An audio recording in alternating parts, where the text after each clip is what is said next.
ଓଡ଼ିଶା ରାଇଜେ ଗୋଟିଏ କଥା, ସମ୍ପୂର୍ଣ୍ଣ ଉଠିନି ଚୁକ୍ତି ପ୍ରଥା।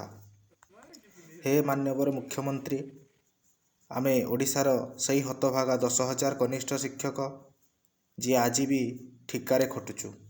ଓଡ଼ିଶାର କୋମଳମତି ଶିଶୁମାନଙ୍କର ଶିକ୍ଷା କ୍ଷେତ୍ରରେ ମୂଳଦୁଆ ପକାଉଥିବା ପ୍ରାଥମିକ ବିଦ୍ୟାଳୟର କନିଷ୍ଠ ଶିକ୍ଷକମାନେ ଆମ ହୃଦୟର ଅବ୍ୟକ୍ତ ବେଦନାକୁ ଖଣ୍ଡିଏ ପୋଷ୍ଟକାର୍ଡ଼ରେ ଲେଖି ଆପଣଙ୍କ ଦୃଷ୍ଟି ଆକର୍ଷଣ କରିବାର ପ୍ରୟାସ କରୁଛୁ।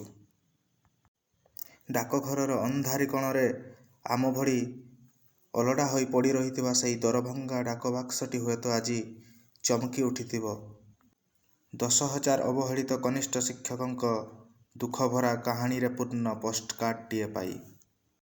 କିନ୍ତୁ ଆମର ଦୃଢ଼ ବିଶ୍ୱାସ ଯେ ଡାକବାକ୍ସରେ ପଡ଼ି ରହିଥିବା ଏହି ଚିଠି ଖଣ୍ଡକ ଆପଣଙ୍କ ପାଖରେ ପହଞ୍ଚିବ ଏବଂ 10,000 କନିଷ୍ଠ ଶିକ୍ଷକଙ୍କର ବେଦନାଭରା ଏହି କାହାଣୀକୁ ଆପଣ ବୁଝି ଠିକା ପ୍ରଥା ଯେଉଁ ଉଚ୍ଛେଦ କରିଛନ୍ତି ତା ଉପରେ ପୁନର୍ବିଚାର କରିବେ ଏବଂ କନିଷ୍ଠ ଶିକ୍ଷକମାନେ ଯେଉଁମାନେ କି ଦୂରଦୂରାନ୍ତରୁ ଆସି ଓଡ଼ିଶାର ବିଭିନ୍ନ ଜିଲ୍ଲାରେ, ବିଭିନ୍ନ ବ୍ଲକରେ, ବିଭିନ୍ନ ବିଦ୍ୟାଳୟରେ ଶିକ୍ଷକତା କରୁଛନ୍ତି, କୋମଳମତି ଶିଶୁମାନଙ୍କର ଭବିଷ୍ୟତ ଗଢ଼ୁଛନ୍ତି,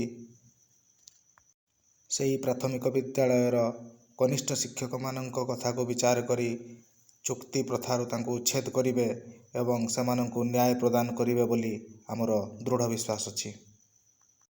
ହେ ମାନ୍ୟବର ମୁଖ୍ୟମନ୍ତ୍ରୀ, ଆପଣ ଘୋଷଣା କରିଥିବା ଚୁକ୍ତି ଉଚ୍ଛେଦ ପ୍ରକ୍ରିୟାକୁ ପୁନର୍ବିଚାର କରି ପୁଣି ଥରେ କନିଷ୍ଠ ଶିକ୍ଷକମାନଙ୍କୁ ସେଥିରେ ସାମିଲ କରି ଭାବରେ ଚୁକ୍ତି ପ୍ରଥାକୁ ଉଚ୍ଛେଦ କରିବାକୁ ଆମେ ପୁଣି ଥରେ ନିବେଦନ କରୁଛୁ।